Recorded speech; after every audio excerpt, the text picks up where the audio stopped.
आप सभी अपने आप में एक फरारी हो। फरारी की कैपेबिलिटी पता है आपको, जिसकी कैपेबिलिटी इतनी है कि यू कैन विन चैंपियनशिप्स अच्छी खासी, बट धूल खाए खड़ी है तो पहले तो पानी मारना पड़ेगा जब गाड़ी गैराज में से निकालना चाह रहे हैं, ठीक है। और जैसे ही पेडल पे पैर रखोगे, सामने स्पीड ब्रेकर आएगा, गाड़ी नीचे से टकराएगी और पलट जाएगी, ठीक है। तो स्पीड ब्रेकर हमें हटाना पड़ेगा रास्ते में से अगर रेस करनी है।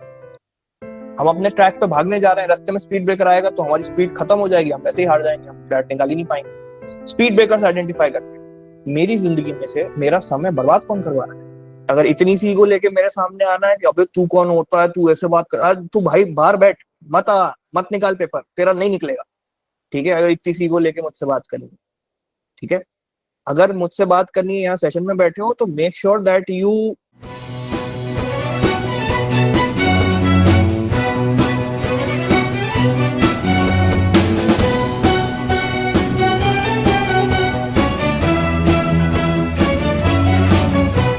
अब जो बेसिक चीज है, जो 20 25 30 40 50 45 60 ऐसे कुछ अगर आपके स्कोर्स आ रहे हैं मॉक में, आपको एक चीज एक्सेप्ट और एक्नॉलेज करनी पड़ेगी कि मेरे कंसेप्ट खराब, ठीक है।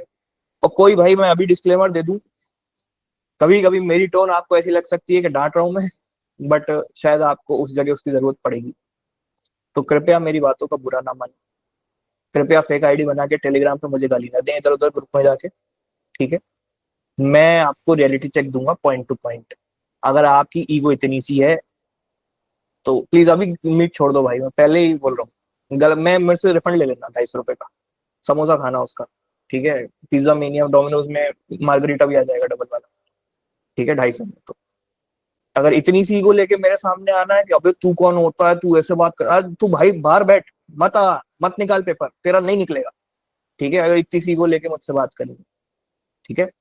अगर मुझसे बात करनी है यहाँ सेशन में बैठे हो तो make sure that you imagine me as your elder brother, कि भैया बोल रहे हैं तो शायद कुछ सही समझ के बोल रहे होंगे। मेरी किसी से पर्सनल दुश्मनी है क्या यहाँ पे?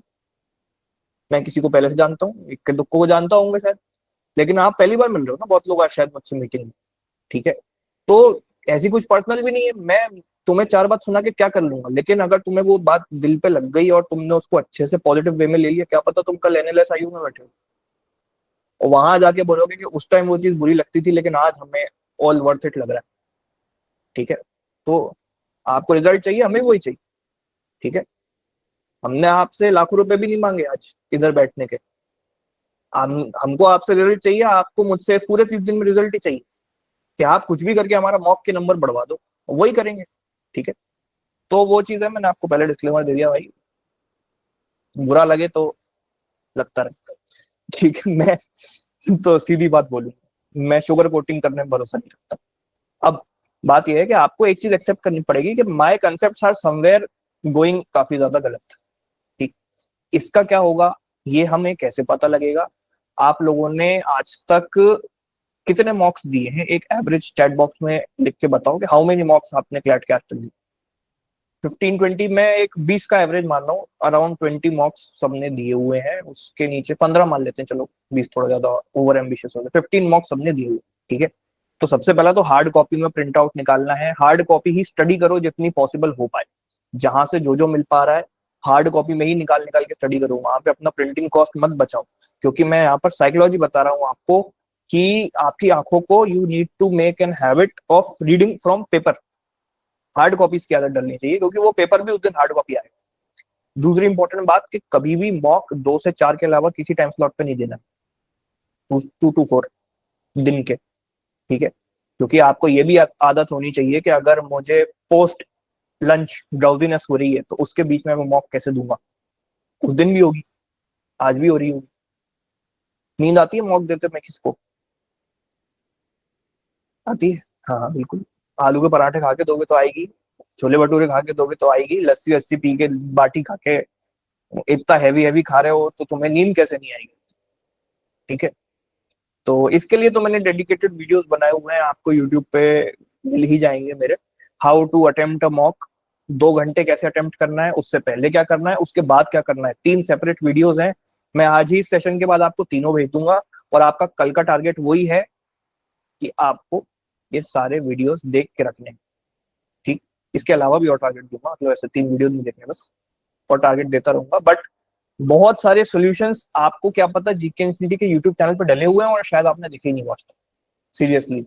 अब इंसान से डायरेक्ट जुड़े हो तो अब सीरियसली देखना भी पड़ेगा उस चीज। ओके, तो वो 3 वीडियो तो आप देख लोगे, आपका पूरा मॉक डे सॉर्ट हो जाएगा और आपके 10 नंबर वहीं छुपे हुए हैं, गारंटीड। मेरा नाम बदल देना, 10 नंबर नहीं बढ़े अगले 5 मॉक में तो। ठीक है, पहला पॉइंट आज का बहुत इंपॉर्टेंट, लिख लो। वो 3 वीडियोस हम कल निपटाएंगे, वो स्ट्रेटेजीज हम अगले 5 मॉक में लगाएंगे, 10 नंबर वहीं छुपे। What ever your score is x, +10 हो जाएगा अगले 5 मॉक में। 5 मॉक आप अगर एक एक दिन के ऑल्टरनेट गैप से देते हो, 10 से 12 डेज में आपका 10 नंबर बढ़ेगा, गारंटीड है। अब उसके बाद के 20 नंबर कैसे बढ़ाने, हमने तो 30 की गारंटी दी है, उसके बाद के 20 नंबर कैसे बढ़ाने। तो जितने लोग 60 से नीचे हैं, सबसे पहले आप ये देखो अपने कंसेप्ट आप कहाँ से कर रहे हो। अगर आपको ऐसा है कि मेरी कोचिंग जो है उसमें अच्छा पढ़ा रहे, ठीक है, देयर इज डिफरेंट सिचुएशंस। मैं ये बोल रहा था कि आपकी अलग अलग सिचुएशन हो सकती है। पहली चीज कि आपकी कोचिंग ने पढ़ा दिया सब कुछ जहां भी आप पढ़ रहे हो, लेकिन आपने शायद उतने सीरियसली लिया नहीं। ठीक, इस सिचुएशन में क्या हो सकता है कि वो जिन भी लोगों ने आपको पढ़ाया है उन्होंने शायद अच्छा पढ़ाया है। ठीक है, मैं किसी को डिमीन नहीं करना चाहता, कुछ नहीं करना चाहता, मुझे क्या पता कौन कैसा पढ़ा रहा है। ठीक है, और ऐसा भी नहीं है कि पूरे देश में सिर्फ मैं ही अच्छा पढ़ाता हूँ, अलग अलग जगह अलग अलग लोग अच्छा भी पढ़ा सकते हैं। आपने जिसको पैसा दिया क्या पता वो सही में अच्छा पढ़ा रहा है। ठीक, तो बहुत लोग ऑफलाइन भी होंगे, ऑफलाइन कितने लोग एनरोल्ड है जो जाके देते हैं। इनका भी अलग ट्रॉमा है कि इन्होंने पैसे इतने दे दिए हैं कि उसकी संक कॉस्ट फैलेसी में घुसे हुए हैं। Do you know what is sunk cost fallacy?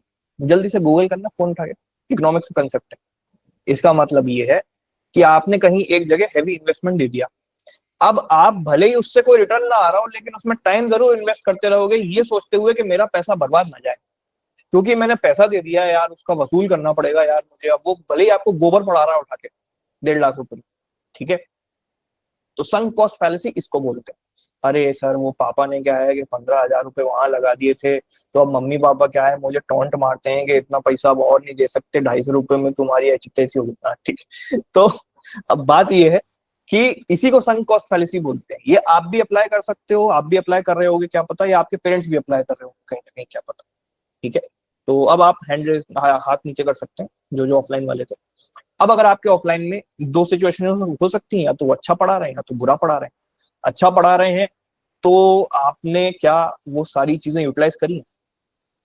पहले अपने आप से वो पूछ लेंगे कि जो जो वहां पे मान लो लीगल के लेक्चर हुए, ये हुआ वो हुआ ऐसा ऐसा, आपने सब कुछ यूटिलाइज कर लिया गया? तो पहला आपका शायद वहां पर नंबर रुके हुए हैं, कुछ 5 नंबर आपके वहां विथ हेल्ड है। ठीक, क्या आपने शायद वो क्लासेस ढंग से अटेंड नहीं करी? क्या आपने उन टीचरों से केबिन में जाके बात करी, चेंबर में जा जाके बात करी है कि सर मेरे साथ ऐसा हो रहा है आपके सब्जेक्ट में? हर किसी टीचर से, पहली बात एक और चीज बता दूं मैं आपको, बहुत कड़वी कड़वी बातें भी बताऊंगा। ठीक है, if you are ready for it then definitely we can go ahead. आपको मतलब बुरा तो नहीं लगेगा ना मेरी बातों का? मैं अब जानता नहीं हूं ना यार आपको, तो ठीक, ईगो वाले लोग तो वैसे ही जा चुके होंगे, तो अब मैं बता ही देता हूँ। बात यह है, हर कोचिंग सेंटर में there are people who are employed at around 45,000 per month, 50,000 per month, and इस सैलरी पे कहीं भी कोई भी एनएलयू, ढंग के एनएलयू से निकला हुआ ग्रेजुएट काम नहीं करेगा।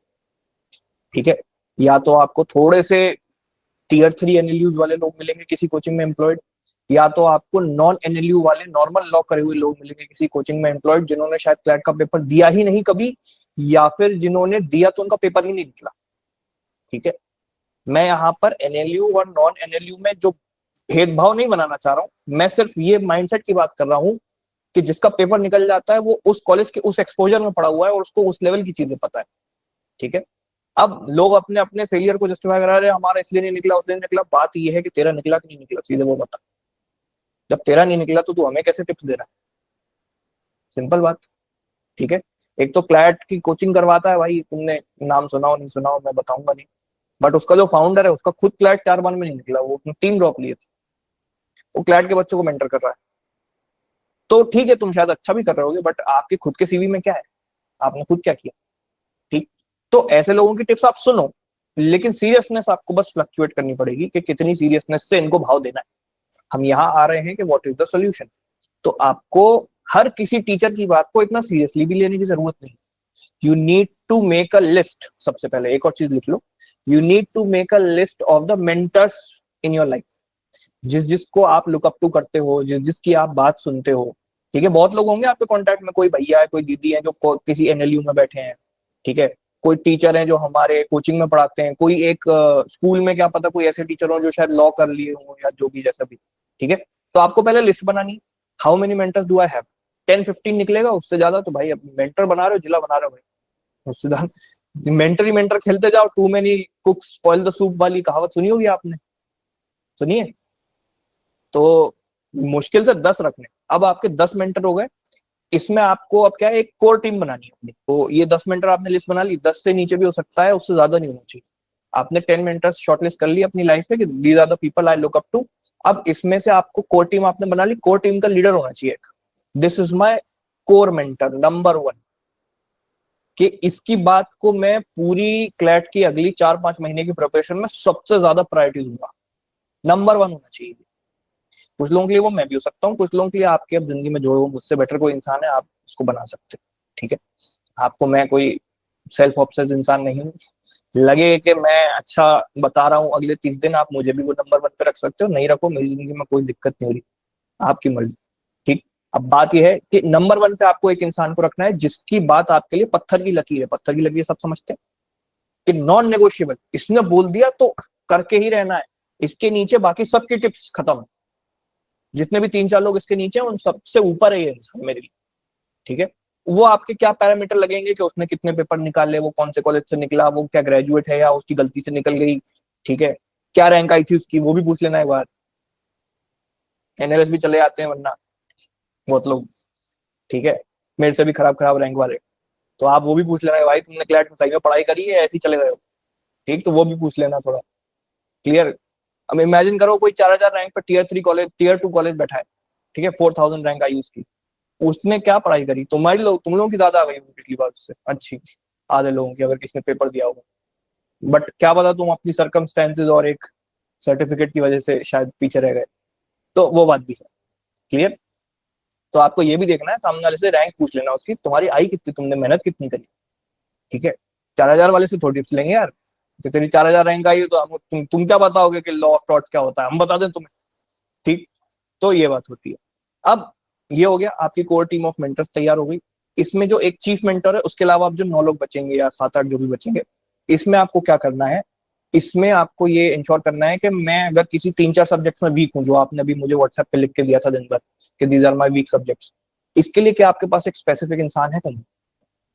क्या पता कोई इंसान जिसकी मैथ्स बहुत अच्छी है, वो आपके जो ऑफलाइन कोचिंग है उसमें आपका वो टीचर हो सकता है, ऑनलाइन कहीं कोचिंग कर रहे हो उसमें आपका वो टीचर हो सकता है। प्रायोरिटी मैं तो बोलूंगा टीचर्स को ही दो, क्योंकि टीचर है फॉर अ रीजन, ठीक। कोई रैंडम इंसान, अगर आपका कोई बड़ी दूर का दोस्त है, कुछ है जो एनएलएस में बैठा है, नालसार में बैठा है, वो अपनी जिंदगी में से आपको 1% समय नहीं देगा। उसके लिए उसका फर्स्ट सेमेस्टर, थर्ड सेमेस्टर अभी आने वाला है, ठीक है।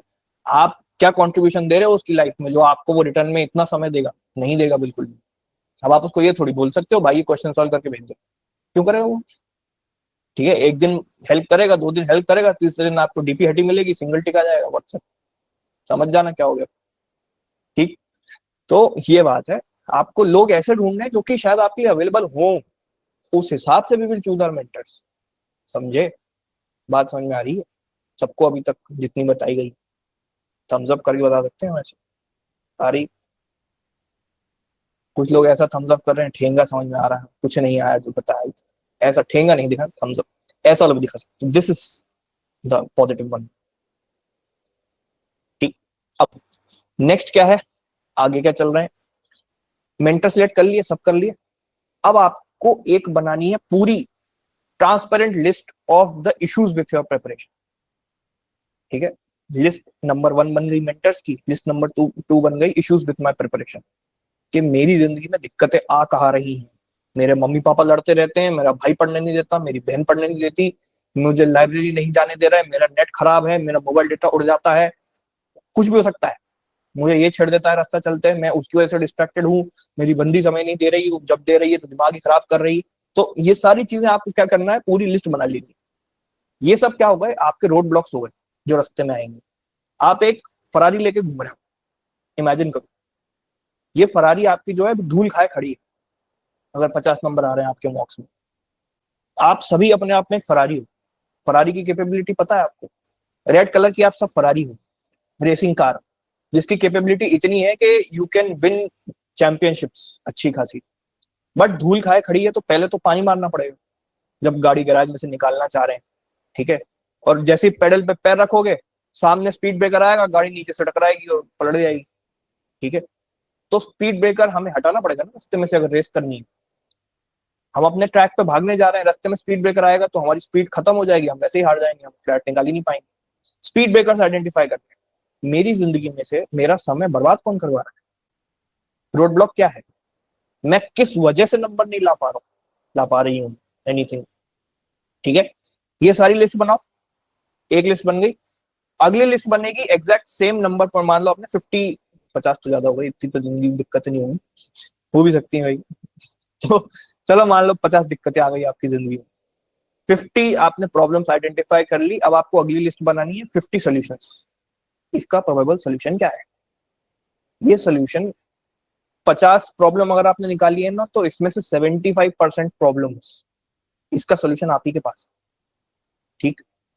मैं 7 घंटे की जगह 10 घंटे सो रहा हूँ, एक दिक्कत ये है, तो भैया मैं आके उठाऊं क्या फोन लगा के? तुम उठोगे ना खुद। मैं सुबह से, अरे बाबू उठ जाओ, ट्रैक निकालना है ना इस साल, ऐसा मैं तो नहीं कर सकता डेली बेसिस पे आपके साथ कि भैया आपको 250 रुपए दिए थे 3 दिन के लिए, आपने फोन नहीं लगाया, नहीं लगाऊंगा, ठीक है। खुद ही उठना है।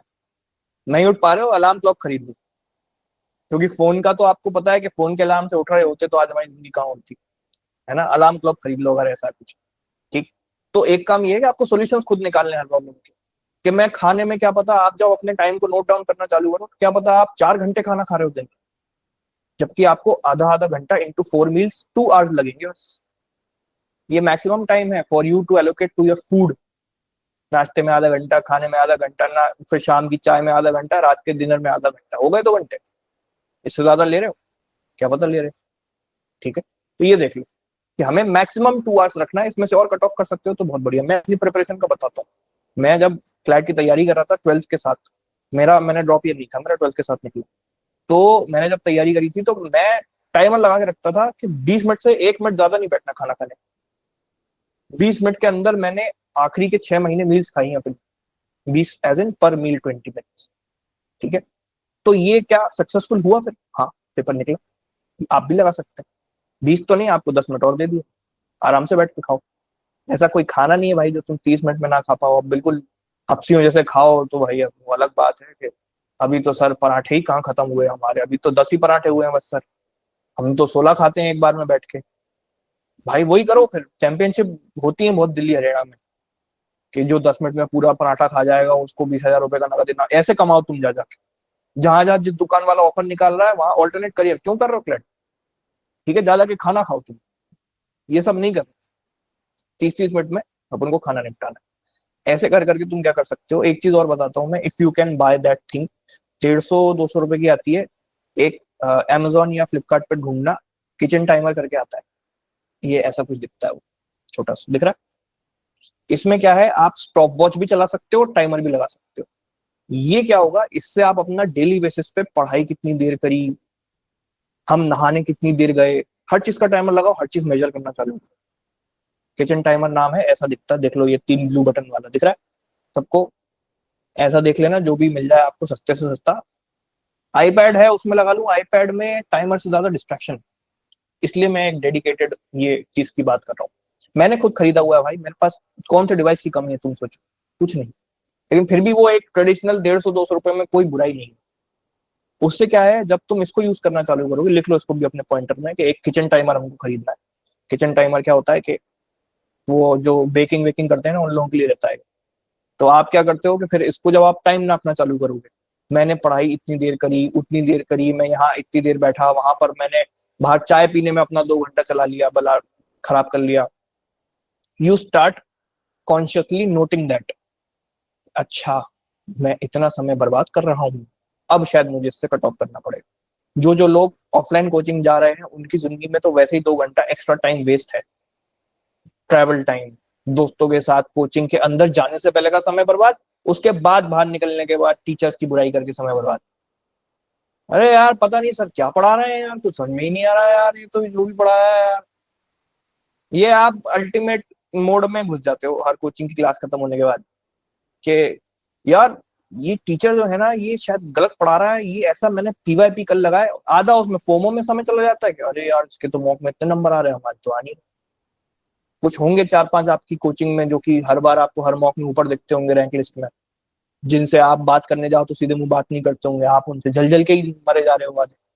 ठीक है कि यार ये क्या ऐसा कर रहा है जो मैं नहीं कर पा रहा हूँ, बता रहा हूँ क्या कर रहा है, आप सुन लो आवाज क्या कर रहा है। वो कॉन्शियसली अपने डिस्ट्रैक्शंस को एलिमिनेट करके बैठा है। बात कर रहे थे कि आपको ये देखना है कि हमारे डिस्ट्रैक्शंस क्या क्या है।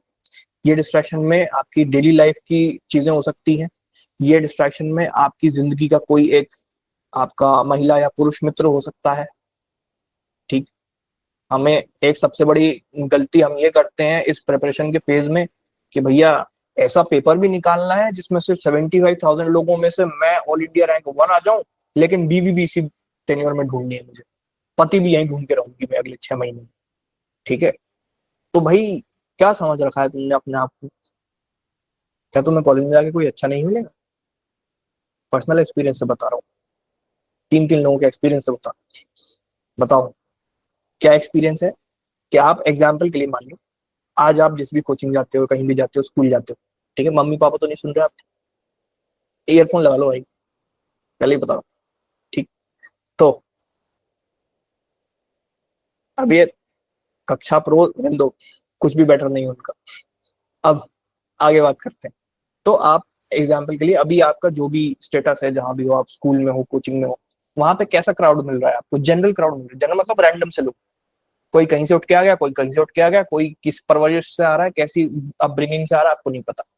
लेकिन once you are into a good college, example NLS NALSA, NUJS, NLIU, NLU Jodhpur, top 5 college के नाम ले लिया मैंने। इधर आपको कौन मिल रहा है? जो एक नेशनल लेवल का एग्जाम निकाल के आया हुआ बच्चा है, आप भी तो वही हो, खुद भी तो पेपर निकाल के आए हो। तो एक IQ wise, maturity wise, thinking wise, logic wise, concept wise shortlisted crowd मिल रहा है आपको वहां, और वहां बहुत अच्छे अच्छे लोग आते हैं जिससे आप इंस्पायर हो पाओ। ठीक है, मैं एनएलयू ओ गया था जब, पहले दिन मुझे बाकी लोगों को देख के लगा, मैंने कहा यार मैं अपने स्कूल में ये मिनिस्टर वो मिनिस्टर, मैं अपने आप को बहुत बड़ा समझता, तो यहाँ तो हर स्कूल के head boy head girl captain आए हुए, कोई अपने जगह कहीं कुछ था, कोई कुछ था, कोई इतने साल से यहाँ ये था वो था, मैंने कहा पहुंची पहुंची चीजें आई हुई हैं, हम क्या लगते हैं इन सबके साथ। तो वहां पर आप ये है कि आपको फिर जब फोमो होने लगे ना कि I am not better, I am not better, तब आप शायद अच्छे जगह हो, क्योंकि आप फिर बेटर बनोगे उस जगह। ठीक, तो ऐसे आपकी ग्रोथ भी होती है। अब तो ये जो आपकी अगर जिंदगी में से कोई आपकी एनर्जी ऐसे निकाल रहा है, तुमने मुझसे आज बात नहीं करी, मैं तुम्हारे लिए इंपॉर्टेंट नहीं हूँ, हाँ नहीं हो, अगले 5 महीने नहीं हो, मुझे एनालिस्ट चाहिए, आपको नहीं चाहिए, आप बैठो साइड में। जो इंसान आपको सही में समझता है, सही में शायद जिसके अंदर आपके लिए फीलिंग्स हैं, वो साइड में बैठ भी जाएगा 5 महीने, और उसके बाद अवेलेबल भी हो जाएगा। और जो नहीं बैठा वो शायद कभी आपको कुछ समझता ही नहीं था। ठीक है, जिंदगी और ज्ञान बता रहा हूँ। कृपया बैंगलोर जाने का सपना सजाएं, मंडप जाने का नहीं। समझ गए? ये उम्र नहीं है आपकी मंडप जाने की, बालिग भी नहीं है आधे तो यहाँ, 17 साल, 18 से नीचे कितने, ये देख लो बीवी ढूंढ रहे हैं ये सब, उम्र भी नहीं हुई इनकी। ठीक है, तो आप हाथ नीचे कर सकते हैं, ये चीज समझे आप। अब देखो, मैं बहुत प्रैक्टिकल चीज बता रहा हूँ इस ही कॉन्टेक्स्ट में। When I was going to coaching, CL गया, मैं एली गया, क्या मुझे सुंदर लड़कियां नहीं दिखती थी? क्या मेरा ऐसा मन नहीं होता था कि यार बात कर लें, दोस्ती कर लें, ये कर लें, वो कर लें? ठीक है, क्या तुम्हें लगता है कि ऐसा नहीं था, मैं संत आदमी हूँ क्या? नहीं, ऐसा नहीं, सबका मन होता है, और उस एज में तो ज्यादा होता है। ठीक, बट मैंने क्या अपने आप को बोल के रखा, नहीं, this is not the right, अभी सामने एम कुछ और है। क्योंकि मुझे ये पता है कि अगर ये छूट गया तो मेरा 1 साल बर्बाद है, मुझे ड्रॉप लेना पड़ता है, मैं 1 साल सबसे पीछे हो जाऊंगा। ठीक है, और वो ड्रॉप वाला ईयर, जितने ड्रॉपर्स हैं यहाँ पर, ड्रॉपर्स कौन कौन? इन लोगों से आप पूछ सकते हैं, अभी हाँ बोल देंगे कि एक पॉइंट ऑफ टाइम पे थोड़ी सेल्फ क्वेश्चनिंग होने लगती है कि am I worth it enough और नॉट, क्या मेरा इस बार भी निकल पाएगा कि नहीं निकल पाएगा। ये जो अपने आप से क्वेश्चनिंग और अपने आप को नॉन वर्दी समझने वाली फीलिंग है ना, ये बहुत बुरी होती है। वैसे होता कुछ नहीं है, हलवा ही होता है, वो तुम दिमाग में डिलीजन बना के घुमाते रहते हो। बट ये जो कांस्टेंट थिंकिंग होती है ना कि क्या पता इस बार भी नहीं निकलेगा तो क्या होगा, 2 बार पेपर दिया इस बार भी नहीं हुआ तो क्या होगा, मम्मी पापा भी टॉन्ट मारते रहते हैं तुम्हारा तो एक बार में ग्रेड भी नहीं हुआ, ये नहीं हुआ, तुम इस बार भी नहीं निकला। बहुत लोगों को टॉन्ट भी पड़ते होंगे अच्छे खास, मुझे पढ़ते, मेरे को 12th क्लास में पढ़ते थे यार, बिना पेपर दिए ही। तुम्हारे तो नंबर भी नहीं आ रहे मॉक में, तुम्हारा क्लैट कैसे निकलेगा। बट अब बात यह है, मैंने एक डायरी बना ली थी, मम्मी की गालियां, पापा की गालियां, मैं सेग्रीगेट करके लिखता रहता था किस किस को जवाब देना है रिजल्ट के बाद। तो सब कुछ वर्थ इट निकला, फिर सबको जवाब देने की जरूरत ही नहीं पड़ी, पेपर ही निकल गया। बट आपका ही एफर्ट आपको जवाब देने लायक बनाएगा। ठीक, तो डिस्ट्रैक्शंस आपको अगर एलिमिनेट करनी है तो बहुत स्ट्रिक्टली आपको अपनी लिस्ट में से उनको एलिमिनेट करना पड़ेगा। मैंने 2-3 लोगों का सुना था, मतलब यहाँ नहीं, विक्ट्री बैच में हमारे, कि वो गेम्स खेलते रहते हैं, PS5 चला रहे हैं क्लैट की प्रिपरेशन के टाइम। ऐसा कुछ तो नहीं है भाई, मतलब। और 12th वाले कोई है जो स्कूल के साथ मैनेज कर रहे हैं क्लैट? आपकी एक हेडेक तो आपका स्कूल होगा। मैम बोलती हैं होमवर्क करो, प्री बोर्ड दो, बोर्ड में नंबर नहीं आए तो भविष्य बर्बाद हो जाएगा, ये हो जाएगा। हाँ, मैम से बोलना अपने काम से काम, and this is not your business. जो स्कूल वाले लोग हैं ना जिनको टेंशन दे रहे हैं कॉन्स्टेंटली, उनके स्कूल वाले है ना, बहुत लोग जिनके स्कूल वाले जबरदस्त दिमाग खराब करके रखते हैं, तुम क्लास क्यों नहीं आए, तुम टेस्ट में क्यों नहीं आए, तुम ये क्यों नहीं पढ़ा, तुम तो टॉपर हो, तुम तो ये हो, तुम तो वो हो। उनकी नजर में तो हर इंसान टॉपर है, तो सब ला सकते हैं उनके लिए। उनको प्रिंसिपल से टारगेट मिलते हैं ना कि अपने स्कूल से इस बार बोर्ड एग्जाम में 95 से ऊपर बच्चे इतने निकलने चाहिए, तभी जाके हमारा KG1 में एडमिशन लेगा कोई, हम पोस्टर में जो छापेंगे बच्चों को। यही है ना, हर स्कूल वाले को यही प्रेशर है कि हमारे स्कूल से रिजल्ट अच्छा निकलेगा तो हमारे वो नर्सरी में एडमिशन बढ़ेंगे। ठीक, उनका ये फाइनेंशियल टारगेट है। अब इसमें कौन मदद कर सकता है आपकी? सिर्फ और सिर्फ आपके पापा मम्मी। जाओ स्कूल में बात करो, पर अपनी टीचर को, प्रिंसिपल को, सिस्टर, फादर, ब्रदर, मदर, जो भी है वहां स्कूल में आपकी, ठीक है, मिशनरी स्कूल में सिस्टर फादर होते हैं भाई। मैं सेंट जोसेफ से था, हमारे सिस्टर फादर थे। ठीक, तो जो भी है वहां, जो भी आपको जबरदस्ती टॉन्ट मार रहा है, दिमाग खराब करके रख रहा है, आपका मेंटल पीस भी तो इंपॉर्टेंट है ना पूरी प्रिपरेशन में, इंपॉर्टेंट है कि नहीं? मॉक देने बैठोगे 2 घंटे यही चल रहा है कि कल टीचर ने क्या टॉन्ट मारा था, 4 लोगों के सामने बेइज्जती कर दी थी मेरी, तो वो मॉक में नंबर कैसे आएंगे? ठीक है, जो भी आपके स्कूल में आपको जबरदस्ती टांग खींच रहा है, कुछ कर रहा है, टॉन्ट मार रहा है, मम्मी पापा को लेके जाओ और सीधे सीधे शब्दों में उनको सुनवा दो, हमारे बच्चे की प्रायोरिटी 12th बोर्ड नहीं है, बेर मिनिमम वो नंबर ले आएगा, आपके स्कूल का रिजल्ट भी नहीं खराब करेगा, हमारा बच्चा इतना अच्छा है कि 80 से 85 और 90 के आसपास भी ले आएगा। लेकिन आप उसको जबरदस्ती 99 100 के लिए फोर्स मत करो, हमारी खुद की प्रायोरिटी वो नहीं। इतना बोल सकते हैं आपके मम्मी पापा, बात कर लेंगे। अब वो ही नहीं समझ रहे हैं तो उनको आपको समझाना, भाई अब वो मेरे मम्मी पापा नहीं है, आपके हैं। ठीक है, मम्मी पापा ये बोल रहे हैं अगर टीचरों वाली बात है तो आई कांट हेल्प।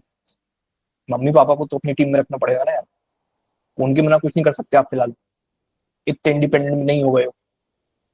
घर से बाहर तुम्हें दूध लेने भेजते होंगे वो अकेले, कि जाओ ये लेके आओ वो लेके आओ, उसमें उनका 2 बार फोन आ जाता है, वो इतनी देर कहाँ लग गई। ठीक है, तो अभी तो इंडिपेंडेंस नहीं मिली है, 15 अगस्त को भी नहीं मिल पाएगी, उसमें टाइम लगेगा 1 साल। ठीक है, तो अभी इनसे बात करवाओ स्कूल में, सीधे बुलवाओ कि मम्मी जरा इनसे जाके बात करो यार, दिमाग खराब करती है मेरा। उसके लिए अगर आपके मम्मी पापा आपके टीम में नहीं है तो आपको एक चीज उनको दिखानी पड़ेगी, डेली की मेहनत और मॉक में नंबर। देखो मम्मी, मैं इतने दिन से 8-8 घंटे पढ़ाई कर रहा हूँ, 9-9 घंटे पढ़ाई कर रहा हूँ, और देखो मेरे मॉक में ये इंप्रूवमेंट हो गया। अब उनको क्या दिखेगा? पहली बात तो आप लाइव बैठे हुए दिखोगे घर में पढ़ते हुए, कि हम सुबह उठ रहे हैं तो हमारा बच्चा पढ़ता हुआ दिख रहा है, रात में सो रहे हैं तो हमारा बच्चा पढ़ता हुआ दिख रहा है। तो ऐसे में धीरे धीरे धीरे धीरे मम्मी पापा के सबकॉन्शियस माइंड में जाता है कि my child is studying and that person will give me result this year. ठीक, तो आपको उनका भरोसा ऐसे ही जीतना पड़ेगा। वो कमरे में आ रही हैं, आप मोबाइल चला रहे हो, इंस्टा खोल के बैठे हो, क्या लगता है तुम्हें वो तुम्हारी टीचर से लड़के आएंगी तुम्हारे लिए? नहीं लड़ना चाहिए, ऐसे तो मैं ही बोल रहा हूँ। ठीक, जो रील्स चलाया जा रहा है वहां पे, दिल पे चलाई छुरियां, तो ये जो सारी चीजें हैं, ऐसे आपको, हाँ तो 75% कोई बहुत बड़ी बात नहीं होती स्कूल में। मैं पूरा अक्टूबर नहीं गया था अपने स्कूल, बात यह है कि आपको थोड़ा पेरेंट्स का सपोर्ट लगेगा, स्कूल में आपकी बात हो गई, सेट हो गया। ड्रॉपर्स को कोई टेंशन नहीं है इस चीज की। ड्रॉपर्स को एक चीज से बैटल करना है, वो है आपकी ओवर थिंकिंग, जबरदस्ती। ये जो आप रात में 12 बजे के बाद सोने के पहले, क्या मैं इस बार पेपर निकाल पाऊंगा, नहीं निकाल पाऊंगा तो क्या होगा, ये जो रात में तकिया गीला करके सोते हो ना आप, कि नहीं निकला तो क्या हो, ये इन सब को छोड़ो भाई, या तो समय से सो जाओ या तो काम करके सो। आपके पास दो ऑप्शन है, या तो आप 11-12 बजे तक सो जाओ, या तो इतना थक के सो कि ये सब चीजें दिमाग में नहीं है। अब आपको हर दिन का एक और मैं इंपॉर्टेंट पॉइंट बता देता हूँ कि आपके लिए आज से जो हमारा one of the part of boot camp ही है, वो ये है कि nobody is going to sleep more than 6 hours. झटका लगेगा, बट 6 घंटे से ज्यादा आप नींद डिजर्व नहीं करते अगले 5 महीने। जैसे आपके नंबर आ रहे हैं ना, वो तो देख के बिल्कुल नहीं करते। ठीक, ये मैं क्यों हटा रहा हूँ, क्योंकि यहां से टाइम निकालना पड़ेगा प्रिपरेशन में। और जब आप 6 घंटे सो रहे हो तो 6 घंटे, अब आपको ऐसा भी होगा कि क्या पता हमारी 6 घंटे में नींद पूरी हो पाए या नहीं हो पाए, वो आपको ये देखना पड़ेगा किस टाइम सो रहे हो। ठीक, सोए लेट या उठे जल्दी, बताता हूँ। ठीक, कितने लोग ऐसे हैं जिनको रात में पढ़ना ही अच्छा लगता है, उनसे सुबह उठ के पढ़ाई हो ही नहीं पाती। 60s वालों के लिए बता रहा हूँ मैं सब कुछ, सभी के लिए बता रहा हूँ, 90 हो, 60 हो, 100 हो, जिसका जो भी स्कोर आ रहा है भैया, लेकिन दोबारा नींद आने लगती है। तो मैं बता रहा हूँ ना, ये एक दिन की बात नहीं है कि आज मैंने बोला कल से 6 घंटे सो रहे हो तो आएगी नींद। ठीक, कितने हैं रात वाले, 25, 27। ठीक, सुबह वाले, सुबह उठ के पढ़ते हैं, वो लोग हाथ उठाएं। मैं अपनी प्रिपरेशन के टाइम पे सुबह उठ के पढ़ता था, मैं आपकी टीम वाला। फिर कॉलेज में मैं रात वाला हो गया, मैं दूसरी टीम में चला गया। ठीक है, तो अब ठीक है, तो मेजोरिटी सुबह वालों की है जो मुझे दिख रही है। ठीक है, आप हाथ नीचे कर सकते हो। तो now this totally depends on you, आपकी जीन्स के ऊपर डिपेंड करता है ये कि आपको रात में ज्यादा अच्छा लगता है पढ़ना या सुबह ज्यादा उठ के पढ़ना अच्छा लगता है। बट मैं ये रिकमेंडेशन दूंगा कि जो सोने का समय है उस टाइम सो जाओ। एक सर्केडियम रिदम नाम की चीज सुनी होगी आपने, सर्केडियन रिदम होती है कि बॉडी को एक पॉइंट ऑफ टाइम पे सुलाना ही पड़ता है, वरना झटके दे देगी वो आपको।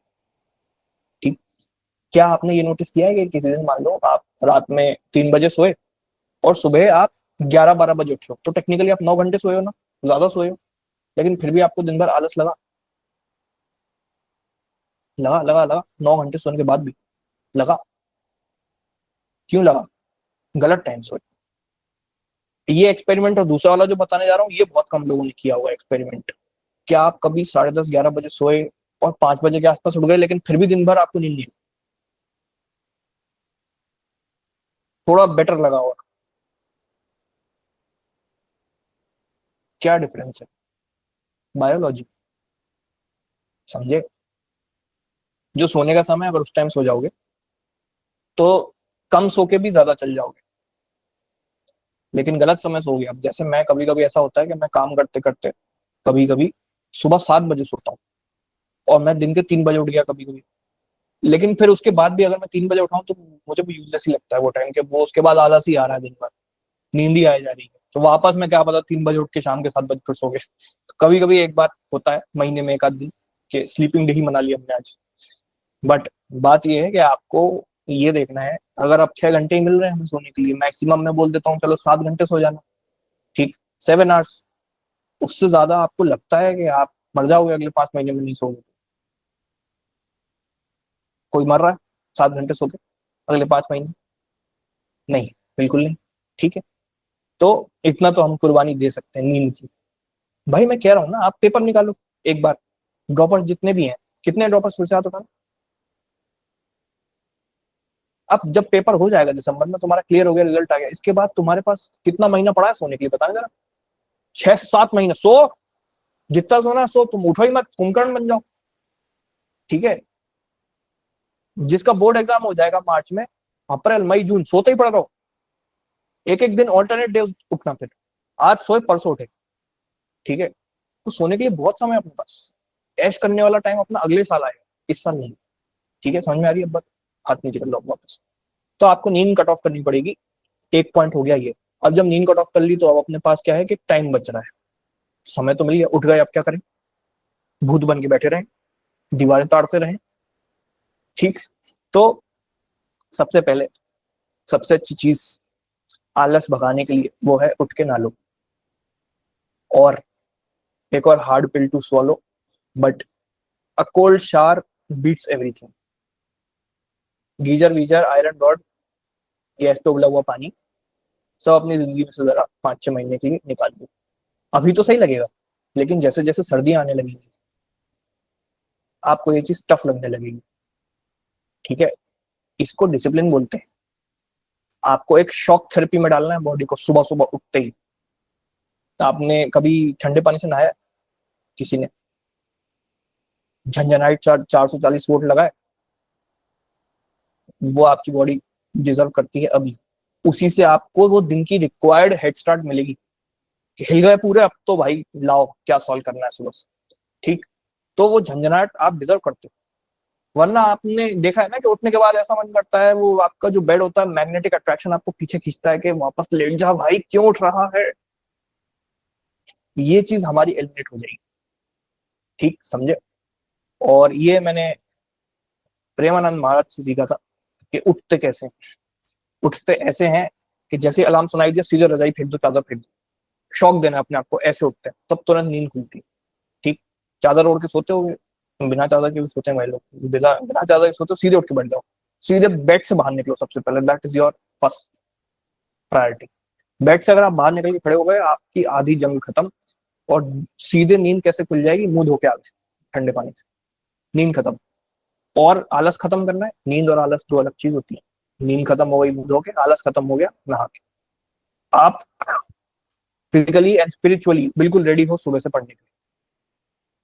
ठीक है, बात समझ आ रही है सबको? ये रूटीन कभी भी लगा सकते हो, जब जब जागो तब सवेरा। ठीक, 10 बजे जाग रहे हो, चाहे 7 बजे जाग रहे हो, चाहे 5 बजे जाग रहे हो, ये रूटीन कभी भी लग जाए। उठना है, मुंह धोना है, नहाना है, खत्म। ठीक, now you are in the right state कि अब हम पढ़ने बैठेंगे। अब आपको सबसे पहले एक फिलोसफी लगानी है which is known as eat the frog. Eat the frog क्या होता है? जो सबसे बुरा लगता है, सबसे वाहियात चीज जो आपको पूरी प्रिपरेशन में लगती है, सबसे पहले खत्म कर दो उसको, ताकि बाद में दिन में टेंशन नहीं रहे। कितने लोग प्रोक्रेस्टिनेशन का शिकार हैं कि हमारी टू डू लिस्ट तो हम बनाते हैं, लेकिन उसमें 3-4 बहुत इंपॉर्टेंट वाले आइटम ऐसे हैं जो कि शायद पिछले हफ्तों हफ्तों से पेंडिंग चल रहे है। होता है।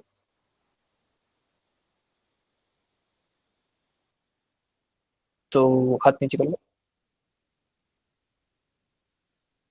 ये प्रोक्रेस्टिनेशन क्यों होता है?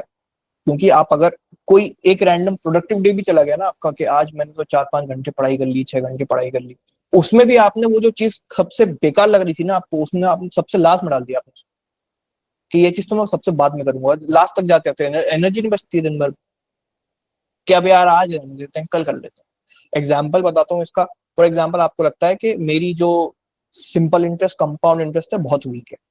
अब आपको भी पता है कि मेरी अगर मैथ्स वीक है तो मुझे SICI के लेक्चर देखने में मौत आएगी।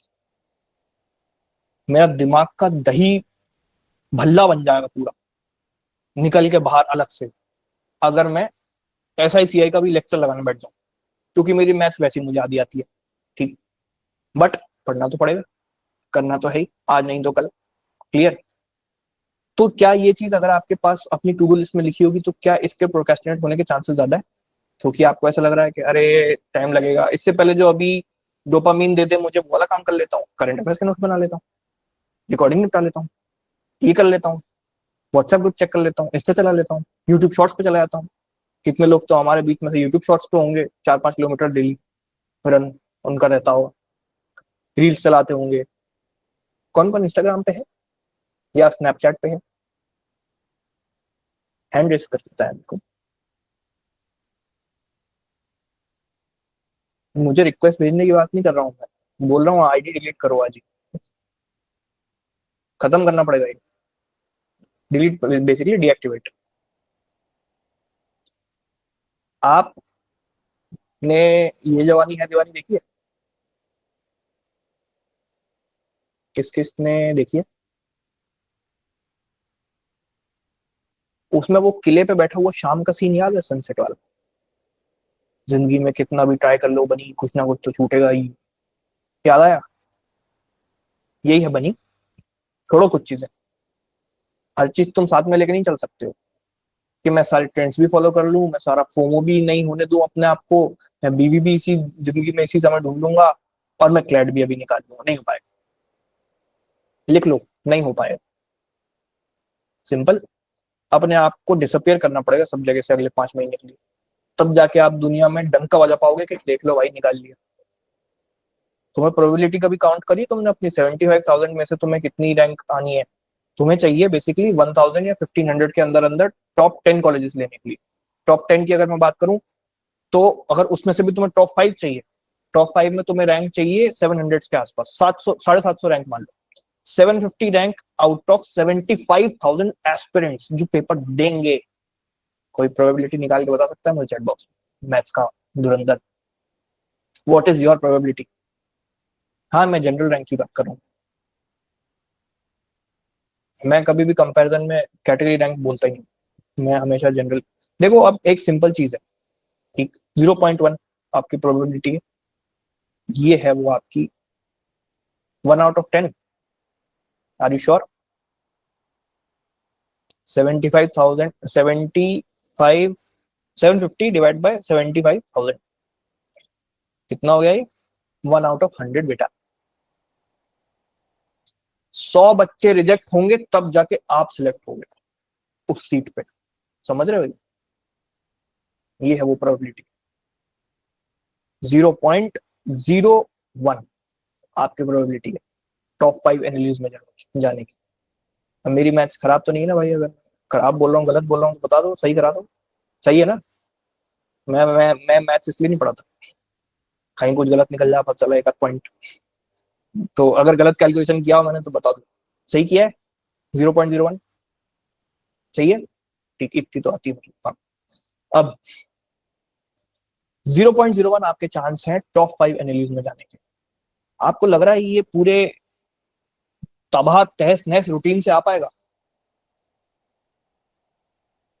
पॉसिबल ही नहीं। ठीक, तो जरा रियलिटी चेक लो और ये देखो कि वो लोग क्या कर रहे हैं ऐसा जो मैं नहीं कर पा रहा हूँ। वो शायद डिसिप्लिन लाइफ जी रहे हैं जो आप नहीं कर पा रहे। ठीक, तो आपको ईट द फ्रॉग वाली फिलोसफी लगानी है। आपको ये करना है कि मैं जरा सुबह सुबह अपना वो वाला पार्ट निपटा लूं जो मुझे सबसे बुरा लगता है, तो at least I will have something in the day to cheer about, कि चलो अब जो भी बचा है इंटरेस्ट वाला ही तो बचा है, कर लेंगे दिन भर। ऐसी चीज हो जाएगी। आपको डेली टारगेट्स बनाने, कुछ तो मैं दे दूंगा, कुछ आपको बनाने हैं। आपका जो रूटीन रहेगा कल से, दैट विल बी मेरे टारगेट्स प्लस अपने 3-4 टारगेट्स, ज्यादातर तो मैं दे दूंगा। ठीक, और उसके साथ आप चलो 5 मान लीजिए, 5 टारगेट्स आपके और मेरे, क्या पता 5 है चाहे 10 है, जो भी होगा जैसा भी। ठीक, तो वो मैं दे दूंगा। क्लियर? इतना रख लोगे? ये इतना हो पाएगा? तो कुछ टारगेट्स मैंने दिए, कुछ टारगेट्स आपने लिए, इन दोनों का अमलगमेशन बना के हमने डेली बेसिस पे इतना इतना अचीव कर लो, आपकी प्रिपरेशन इसलिए अगले 30 दिन में अच्छी हो जाएगी। ठीक, तो अब कुछ टारगेट मैंने दिए, कुछ आपने लिए। इसमें क्या है कि आपको सबसे पहले वो टारगेट अचीव करने हैं सुबह सुबह उठते ही, या प्रिपरेशन जब भी करने बैठे हो, वो वाले टारगेट अचीव करने हैं जो कि आपको लगता है कि बहुत ज्यादा टाइम लेंगे मेरा और बहुत ज्यादा मुझे दिमाग पे लोड देंगे। तो सुबह सुबह लोड ले लो, खत्म करो यार खराब चीज। किसी को डायबिटीज हो जाती है, करेले का जूस पीता है वो इंसान, डॉक्टर ये बोलता है सुबह उठ के सबसे पहले यही पीना,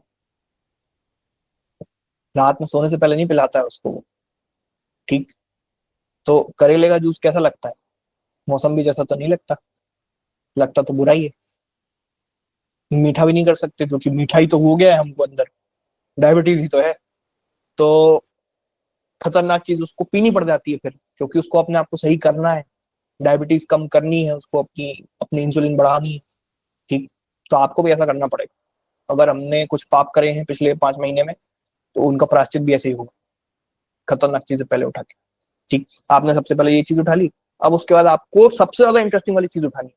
अगला जो पॉइंट है मैं कहना चाह रहा हूँ, सबसे बेकार वाली चीज आपने मान लो 2-3 घंटे दिन के लगा के, सबसे पहले 2-3 घंटे दिन के आपने उसको लगा लिया और पूरा कर दिया। तो एग्जाम्पल, सबसे बुरा आपको लगता है मान लो क्रिटिकल रीजनिंग, कभी नहीं बनता, कभी स्कोर नहीं आता। 2 घंटा उठाया डेली, 2 घंटा सुबह सुबह क्रिटिकल रीजनिंग सॉल्व करी, अब इसके बाद आपको, क्योंकि भाई अब इतना बुरा काम कर लिया है तो दिमाग को जरा रिवॉर्ड भी दे देते हैं।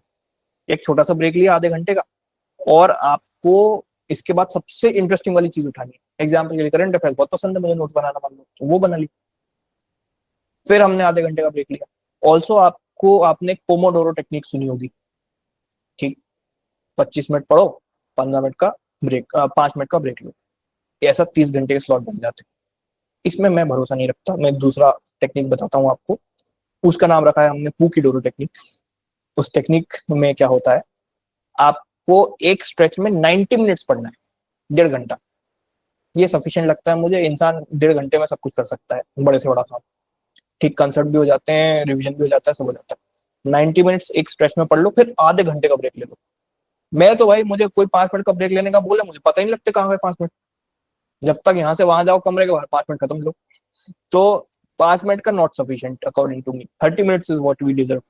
30 मिनट्स में तो लोग सो भी जाते हैं कभी। आंख बंद करके लेटे रहे 30 मिनट, रिफ्रेश हो जाओगे, फिर वापस आ जाओ 1.5 घंटा पढ़। तो 90 मिनट स्टडी, 30 मिनट्स ब्रेक, कितने हो गए? 120 मिनट्स। 2-2 घंटे के स्लॉट्स आपने दिन में डिवाइड कर लिए। ऐसे अगर आपके 3-4 स्लॉट्स, 5 स्लॉट्स बन जा रहे हैं दिन के, बहुत अच्छी बात है, बहुत अच्छी तैयारी चल रही है।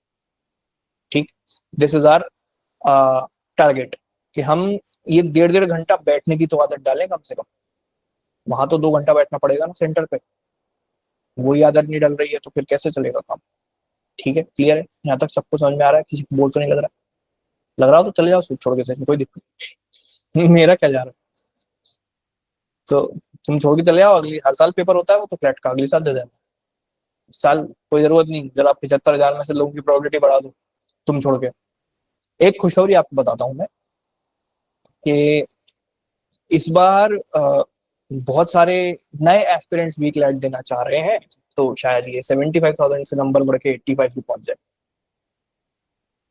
तो शायद आपकी प्रोबेबिलिटी और गिर जाए।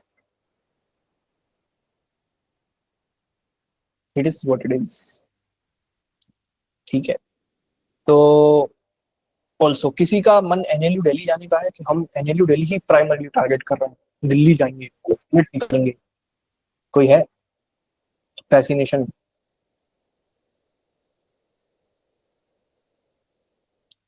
एनएलयू दिल्ली, सपने देखना अच्छी बात है, लेकिन सपनों को लेकर के बैठे रहना सही नहीं है। 45,000 बच्चे पेपर देते हैं, जिसमें से अगर आप जनरल के हो, आपको अंडर 100 रैंक चाहिए। 100, 110 ऐसा चल जाता। आप प्रोबेबिलिटी वापस निकालना तो समझ में आ जाएगी। ठीक है, और वो सिर्फ एक कॉलेज अलॉट होता है आपको। वेर एज अगर आपको मैं यहाँ 5 या 10 भी कॉलेज दे रहा हूँ फ्लैट में, तो आप कहीं ना कहीं तो टपकोगे ही। 1 2 3 4 5 6 7 8 9 10, कोई तो कॉलेज मिल ही जाएगा अच्छा, अगर यहाँ पे थोड़ा बहुत भी अच्छा परफॉर्म कर, थोड़ी बहुत भी ऊंच नीच हो गई अगर पेपर। ठीक, तो 5th लिस्ट में जनरल का AIR 70 है, वैकेंसी मिला के बोल रहा था भाई, 100 तक चली जाती है वैकेंसी। जैसे ही आप अपने सपने अपलिफ्ट करके NLSIU रख दोगे ना, तो फिर खुद ही का ऑटोमेटिक मोटिवेशन आने लगेगा कि भाई वहां पहुंचना है यार, अभी तो मेहनत कुछ नहीं है। ठीक, और पेपर में आपको कितने नंबर लाने पड़ेंगे? पेपर इजी आए, मीडियम आए, टफ आए, जिस इंसान के 95 से ज्यादा मार्क्स हैं वो हर पेपर निकाल लेगा, कैसा भी पेपर निकाल लेगा। क्लैट में अगर आपके 95 से ऊपर नंबर आ रहे हैं, 100 के ऊपर नंबर आ रहे हैं, कैसा भी पेपर आप निकाल लोगे, और हमेशा आप टॉप 5 में ही लैंड करो। समझ रहे हो मेरी बात को? किस किसने क्लैट 25 दिया था दिसंबर वाला? आपने एक चीज नोटिस करी होगी, अगर आपने अपने दोस्त वगैरह से उनकी रैंक वगैरह पूछी कि तेरे कितने मार्क्स आए और तेरी रैंक कितनी आई, आपने एक चीज नोटिस करी होगी कि ये 70 से 85 के बीच में बहुत लोग थे, और इसी में शायद आधे आधे नंबर पे हजारों हजारों रैंक पीछे चले गए लोग। ये भी नोटिस किया होगा। लेकिन क्या आपने ये नोटिस किया कि 95 के ऊपर शायद हैंडफुल थे, 100 के ऊपर शायद 3-4 थे। आप ब्रैकेट बढ़ाते जाओ, आपकी प्रोबेबिलिटी बढ़ती जाएगी। सिर्फ 2 नंबर आपका किसी से ज्यादा आ गया ना, तो मैं बता रहा हूँ मैं अपने टाइम का बताता हूँ, उस टाइम पे 200 मार्क्स का पेपर होता था क्लैट का, ठीक। मेरे आए थे 114, तब जाके मुझे अलॉट हुआ एनएलयू। उस टाइम पे एनएलयू 7th रैंक कॉलेज हुआ करता था ऑल इंडिया रैंक में, अगर अपन देखेंगे 7वें नंबर का कॉलेज था वो पूरे देश में। आरएमएल भी प्रेफर नहीं करते थे, एनएलयू प्रेफर करते थे, क्योंकि प्लेसमेंट बहुत शानदार थी। हमारे बैच की प्लेसमेंट बहुत अच्छी हुई है। 100 लोग बैठे, 75 लोग प्लेस हो गए उसमें से। 75% बहुत बड़ी बात होती है। और अच्छा खासा पैकेज, एवरेज पैकेज ही 16 लाख का मिला, मतलब ऑलमोस्ट आपका 1.5 लाख रुपए पर मंथ, ऑलमोस्ट, ठीक, इतना। तो अच्छा अच्छा प्लेसमेंट भी मिला, अच्छे अच्छे लोगों ने एनएलयू को ऊपर भी रखा उस टाइम पर। बट अगर मैं आपको कंपेयर करवाऊं, सीटीसी, हाँ ये सीटीसी है, इसके नीचे आप आ जाओ तो 1.20, 1.25, 1.10 ऐसा आपकी इन हैंड हाथ में आएगा, ठीक। तो आज की तारीख में मैं आपको बोल दूं 1,20,000 कमा रहे हो हर महीने, कैसा लगेगा? चेहरे पे जो खुशी मिलेगी आपको। एक चीज और बताऊं आपको, आज से 6 साल बाद जब आप ग्रेजुएट होगे, आराम से 2 लाख रुपए पर मंथ मिलेगा इन हैंड। इन्फ्लेशन एडजस्ट हो जाएगी और 2 लाख, 2,20,000, 2,35,000, 30-30 लाख का पैकेज तो पहुंच ही जाएगा अगर ढंग के कॉलेज से पढ़ रहे हो तो। This is the requisite. Amity, Nirma, Sharda को नहीं मिलेंगे सब, तुम्हें मिलेंगे एनएलएस नालसा, ठीक है। एमिटी जाके बोलो सर सीवी बनवा दो, बना के करोगे क्या? ठीक, पढ़ लो। तो अब बात यह है कि मैंने, मेरे आए थे 114, 2018 का जब पेपर दिया था, एनएलयू ओ मिला था 7वें नंबर का कॉलेज। मेरा एक दोस्त था, उसको मिला था एनएलएस आईयू। चलो एनएलएस से नहीं कंपेयर करते, थोड़ा ज्यादा ऊपर हो जाता है, नाल साल से कंपेयर करते हैं। कितना डिफरेंस है? 4 से 5 कॉलेज का डिफरेंस है, 4, 5, 6। उसके और मेरे मार्क्स में 5 नंबर का अंतर था। ये अभी हमें मॉक में कितने लगते होंगे? 5 नंबर कुछ नहीं, है ना, कि दोस्त के 5 ही नंबर तो एक्स्ट्रा आए हैं। ये सिर्फ 5 नंबर का अंतर था। 5 नंबर वहां उस दिन 2 घंटे में ज्यादा आ गए, तो उसका और मेरा जमीन आसमान का अंतर हो गया कॉलेज। टीयर 1 वर्सेस टीयर 2, सोचो। और इन्हीं कॉलेजेस में अगर मैं नालसार और एनएलएस की बात करूं, 1 से 2 नंबर का अंतर। आपने कोई एक क्वेश्चन अगर छोड़ दिया होता, आप नालसार की जगह आज एनएलएस में बैठे होते। आपने कोई एक क्वेश्चन अटेम्प्ट कर लिया होता, आप नालसार की जगह आज एनएलएस में बैठे होते। ये वहां की क्वेश्चन चलती। तो आपकी एक एक गलती कितनी ज्यादा भारी पड़ सकती है, कितना कितना आपका डिफरेंस आ सकता है, वो भी देखो, ठीक। अब बात समझ में आ रही है? ये आपने 1.5-1.5 घंटे के स्लॉट्स बना लिए, आपने दिन भर प्रोडक्टिविटी में निकाल दिया। आपका टारगेट आइडियल स्टडी टाइम होना चाहिए, अगर आप ड्रॉपर हो या फिर डमी स्कूल वाले हो, मिनिमम 9 घंटे पढ़ाई करनी है, 9 आवर्स। अब मैं एक चीज और क्लियर करूं कि वेनेवर आए से 6 घंटे की नींद और 9 घंटे की पढ़ाई, ये सब किला फतेह एक दिन में नहीं होता है। Rome wasn't build in a day, सुना होगा हम सब, ठीक। तो अगर आप मान लो आज 9 घंटे सोते हो, कल 8.5 घंटे सो, परसों 8.5 घंटे सो, उसके 3 दिन बाद क्या करना? 8 घंटे सो जाना। आधा आधा आधा आधा घंटे करके अपनी नींद पीछे खींचो, आधा आधा आधा घंटे करके अपनी डेली की पढ़ाई आगे खींचो। ये दोनों इनवर्स नहीं प्रोपोर्शनल है ना, एक पीछे करना है, एक आगे करना है। तो एग्जाम्पल के लिए एक बस मुझे चैट बॉक्स में जल्दी से लिख के बताओ, आप एवरेज कितनी देर पढ़ाई करते हो हर दिन? मतलब इतना तो हो ही जाता है, ऊपर नीचे वो आपके तुक्के वाले दिन नहीं बता रहा हूँ कि एक दिन बैठ गए 12 घंटे।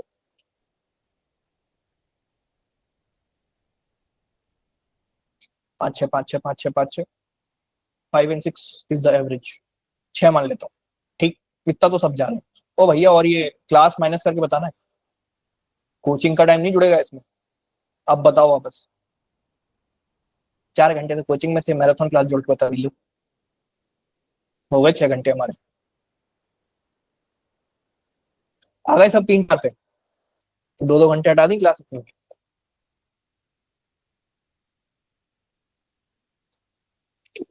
ठीक है।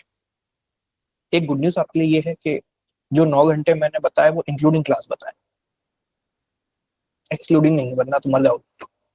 माँ बाप का फोन आ जाए मेरे पास, हमारा बच्चा शहीद हो गया आपके चक्कर में, बेचारा आखिरी पढ़ते पढ़ते मरा था जब उसको हार्ट अटैक आया, वो आपकी वीडियो देख रहा था यूट्यूब। तो ऐसा भी नहीं करना है, इतनी भी पढ़ाई नहीं कर लेनी है कि भाई शहीद हो जाए, ठीक। आपने सुना होगा ना, यूपीएससी निकालने वाले 14-14 घंटे पढ़ते हैं, कोई नहीं पढ़ता भाई, भूलने की बात है। 14 घंटे इंसान मर जाए पढ़ते पढ़ते, कोई नहीं पढ़ता इतना। सब 10-10 घंटे पढ़ते हैं, 10 घंटे में तो सब हो जाता है, कोई भी एग्जाम निकल जाए पूरी दुनिया का, 10 घंटे पढ़ाई कर लो डेली। तो ठीक, आपकी उम्र के हिसाब से आपको लग रहा होगा कि 10 घंटे में तो क्या ही हो पाता है, मेच्योरिटी भी तो बढ़ती है। कितने साल के हो, 16, 17, 18 मैक्सिमम, है ना? आपसे 6-7 साल ही बड़ा हूँ, ज्यादा तो है नहीं कुछ। I am 24। ठीक, तो 24 साल और 17 साल, 7 साल का अंतर है। ठीक है। अब बात यह है कि आप अगर इसको बढ़ाते जाओगे, 9 घंटा खींच लोगे, इमेजिन करो आप हर दिन कहीं भी क्लास ले रहे हो, कुछ कर रहे हो, हर दिन की तो आपकी क्लास होती नहीं होगी जहां भी हो रही है, एक आध दिन तो, 2 दिन तो कहीं छुट्टी मिलती भी होगी, है ना? तो वो दिन आपके क्या हो गए, ब्लेसिंग इन डिसगाइज। किसी दिन सर नहीं आया, छुट्टी हो गई, ब्लेसिंग इन डिसगाइज। किसी दिन छुट्टी मिल गई, blessing in disguise. National holiday पड़ गया, ब्लेसिंग इन डिसगाइज। ये हो गए हमारे बम्पर डे। इस दिन तो और पढ़ाई होगी। ठीक है, आपकी आंखें चमक जानी चाहिए कि भाई आज तो छुट्टी मिल गई, मजा आ गया। आपको ये सोने की छुट्टी नहीं मिली है, पढ़ने के लिए और दिन मिले। ठीक है, बात समझ में आ रही है? स्कूल से छुट्टी मार के घर पे डोरेमोन देख रहे हो तो क्या मतलब की छुट्टी?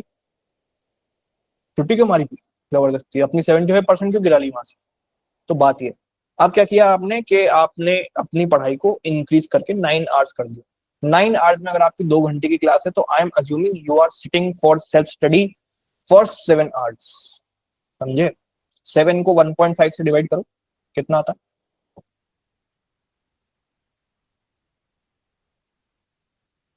इतनी देर में तो कैलकुलेटर खुल जाता है यार, कागज पता नहीं लगेगा। 4.6, राउंड ऑफ करके 5 कर देता हूँ इसको, मतलब 5 आपके कुकी डोरो के स्लॉट बन जाएंगे। जो टेक्निक बताइए आपको आज, 1.5 घंटे वाली, 4 से 5 स्लॉट आपके उसके बन जाएंगे। बस उतना ही पढ़ना। आ गई बात समझ में? कितना पढ़ना है, क्लियर है? और ये गारंटीड है, 30 दिन मुझे बस इतना पढ़ के दिखा दो। पहली बात तो आपको एडिक्शन हो जाएगा मेहनत करने से। दूसरी बात, जो मैंने 30 नंबर बढ़ाने की आपको गारंटी दी है, यही बढ़ते हुए दिख जाएंगे, मेरे बिना सिंगल हेल्प करे भी आपको बढ़े हुए दिख जाएंगे। आपका क्या है कि पढ़ाई में तो चलो मैं हेल्प करूंगा ही, वो बात तो है ही, लेकिन आप खुद भी रूटीन ढंग से नहीं बना पा रहे हो, दिक्कत यहाँ आ रही है ना? क्या करना है, कैसे करना है, क्यों करना है, हम गलत कहाँ हो रहे हैं? तो अगर आपने रामायण सुनी हो थोड़ी बहुत, रामायण की कहानी पता है सबको? वो वाला इंसिडेंट पता है जब हनुमान जी श्रीलंका लंका जाने वाले थे, जामवंत जी उनको याद दिलाते हैं कि भैया तुम तो अपने बचपन में क्या क्या कर चुके हो, तुम्हें याद नहीं है, तुम एक बार में जा सकते हो उड़ के वहां। आप वही हो गए हो। आपको जामवंत चाहिए एक बताने के लिए, मैं हूं जामवंत। ठीक है, कि आप क्या क्या कर सकते हो जिंदगी में, मैं बताऊंगा। लेकिन असली पावर्स किसके पास है? मेरे पास है। आप ही हो जो अपना पोटेंशियल नहीं यूज कर पा रहा है ढंग से। 10th क्लास के जो आपने अपने बोर्ड के एग्जाम दिए होंगे, कितने लोगों के 90 के ऊपर आए थे? चैट बॉक्स में लिखना था, कितने कितने आए थे।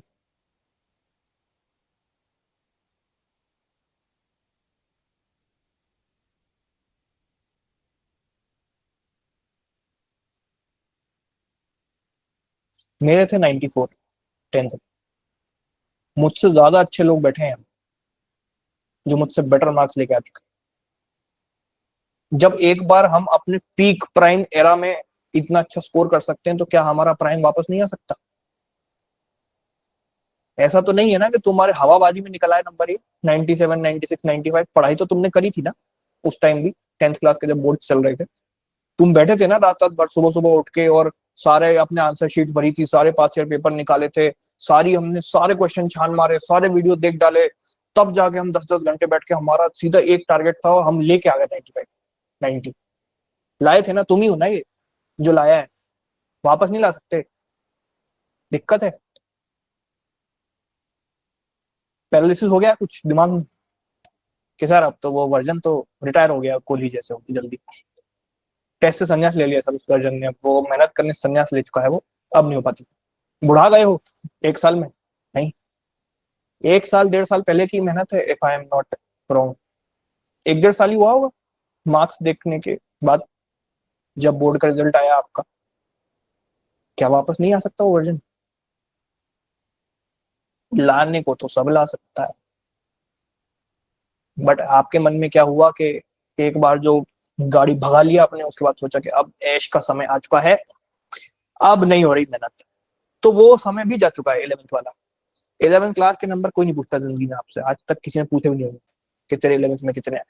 मुझसे तो पूछे ही नहीं। कॉलेज में गया मैं, किसी ने, जिसने पूछा उसने 10th का पूछा, 12th का पूछा, वो भी एडमिनिस्ट्रेशन ने पूछा कि 10th की मार्कशीट ला दो, 12th की मार्कशीट ला दो, किसी ने मार्कशीट ही नहीं मांगी 11th क्लास की। कोई पूछता ही नहीं है, इनसिग्निफिकेंट। तो 11th क्लास होती है आपकी ऐश करने वाला समय। एक स्लॉट आपको वहां ऐश करने के लिए मिलता है, एक आपको क्लैट के बाद मिलता है 6 महीना ऐश करने के लिए। बढ़िया है, जुलाई में सेशन चालू होगा, तब तक आग लगा दो दुनिया में जाके। वो आपका 6 महीना वेल डिजर्व ऐश होता है, उसके बाद कभी नहीं मिलेगा। फिर तब मिलेगा जब 5th ईयर में आपको पहले ही प्लेसमेंट मिल जाए अपने बैचमेट से पहले। फॉर एग्जाम्पल आपको 5th ईयर चालू हुआ, अभी बड़ी कंपनी आ गई, आपको 30 लाख का पैकेज दे गई और ये बोल के चली गई कि भाई बस अगले 2 सेमेस्टर में पास हो जाना कायदे से। पैकेज तो हमने दे दिया तुझे, ये है तेरा जॉब ऑफर, ऑफर लेटर, इतना तेरा पैकेज है, इस तारीख से तेरी ज्वाइनिंग है, ये डेट हम दे रहे हैं, आज से 1 साल बाद की है। मतलब आपके 5th ईयर में ना आपको स्ट्रेस है, ना आपको मेहनत करनी है, सिर्फ पास होना है। ये एक और ऐश करने वाला समय निकलता है। मेरा आ गया था 5th ईयर में, मुझे कोई दिक्कत नहीं थी। तो मैंने ऐश करा बढ़िया 5th ईयर। तो वो डिजर्व करना पड़ता है, उसके लिए 4 साल मेहनत देनी पड़ती है वहां कॉलेज पहले। ठीक है, तो ये हम समझ रहे हैं, जितनी चीज अभी समझ में आ रही है। आपको बता दिया है कि कैसे पढ़ना है, अभी ये नहीं बताया क्या पढ़ना है। ठीक, आई बात समझ में? यहाँ तक किसी को बोरियत तो नहीं हो रही? क्या हम एक बार अनम्यूट करके ये बोल सकते हैं कि हम जिंदा हैं? चिल्लाना है, ठीक? 3 2 1 गो। अनम्यूट करके चिल्ला दो। हम जिंदा हैं।